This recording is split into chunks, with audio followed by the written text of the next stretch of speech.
Trump's Amazing Head by Gordon Chris. Published by Quadruple Boom Press, 2018. This is a work of fiction. Similarities to real people, places, or events are entirely coincidental.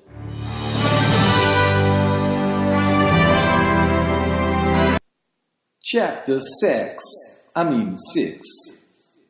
Stephen Miller stayed as glued to President Trump as he was allowed. Everyone knew there was something unnatural about Miller. He tried really hard to be cool and accepted at Oval Orifice meetings, wearing humorous neckties and his Duke University cap. But houseplants seemed to wilt around him. Lattes became sour. Dogs howled in the distance.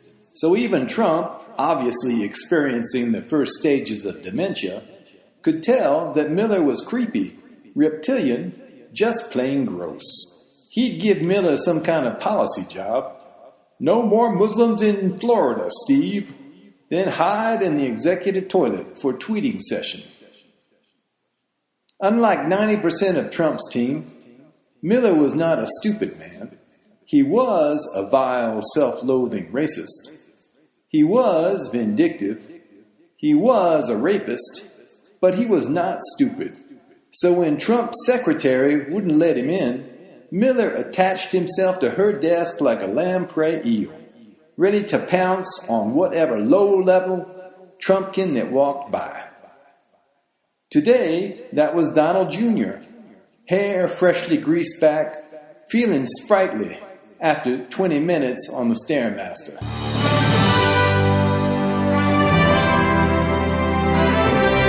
Miller was on his cell to his girlfriend when he noticed Donald Jr. trip on a piece of loose carpet. "Ludmilla, I have to go." Miller stood, his smile so insincere, even Vice President Pence would pull away from his grasp. "Don, just the man I want to see." "Oh, Steve, great to see you." Don Jr. wasn't a good liar. The door to the Oval Orifice creaked open and he tried to rush in. Miller caught him by his arm. "We've got to talk." "I've got a meeting with Daddy." Miller craned his neck to look in the door. Trump seemed to be picking his nose. "Can I come with you?" "No." "Why not?" It's a secret." "I'll be waiting out here when you come back." "It's a long meeting. We're discussing trade with Canada." "Liar. You don't know shit about NAFTA. All your meetings with the president take a minute or less." "What's he want you to do? Wash his car?" Miller gripped his arm tighter. "Leave me alone, Steve. That hurts." Miller dug in his fingernails, then let him go. "I'll be waiting."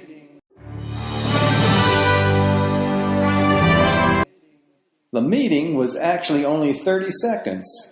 "Don't let her out of your sight," was all Miller could catch of their conversation.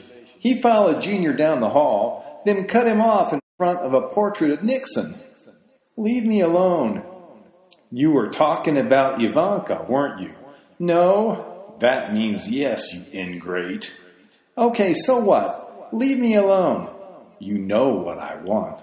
"She's my sister." "She's direct competition." "You're sick, Steve." Miller glanced around, then grabbed Junior by the neck, spitting out his words between gritted teeth. "Don't you ever say that to me. People may not like me. I don't give a shit. But they like what I accomplish. You don't want me for an enemy." He crushed Junior against the wall. "Do you?" "No." "Then you hook up with Ivanka.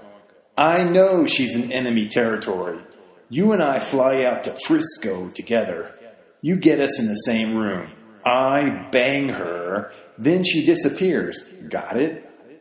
Junior began to weep. "Yeah." "Arrange the trip. Private jet." Don Jr. ran off. Miller took off his Duke cap and scratched the leathery skin underneath. He tapped in a practice number on his phone. Ludmilla, darling, that fool actually thinks I want to fuck his sister. Do you? Only figuratively.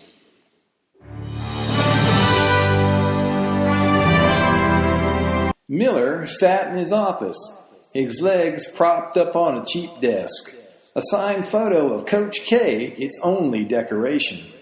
Miller loathed his office. Too fucking small. But it did offer a great view of the side gate and all the cars leaving the compound.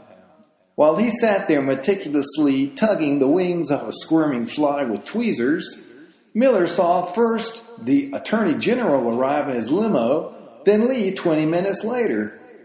Then an Uber pulled up with a McDonald's delivery.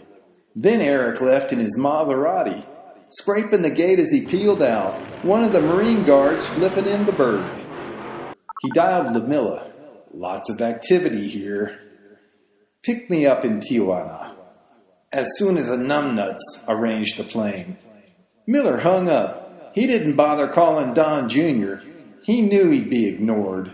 Instead, he waited behind a potted palm near Junior's favorite toilet. One not far from the president's office. A nice one with gold fixtures that even the Donald occasionally shat in. He'd ambushed Junior there before, so his prey was wary. But Junior eventually showed up, and Miller grabbed him by the neck again. Did you forget our deal? Oh, sweet Jesus, don't hurt me. The jet's at Reagan International. Let's go, bitch. But I'm not packed. Miller shoved a Luger in Junior's ribs. We'll stop at a 7-Eleven, and you can buy some undies. Now, move it. I can't. I pissed myself. Miller looked down. Junior was leaking all over the carpet. You're pathetic. I know. This gun's just a replica. Junior slumped down to the hall floor. Miller lifted him by the lapels and heaved him through the bathroom door. Clean up, Nancy boy. If there's one smell I can't stand, it's a coward's urine.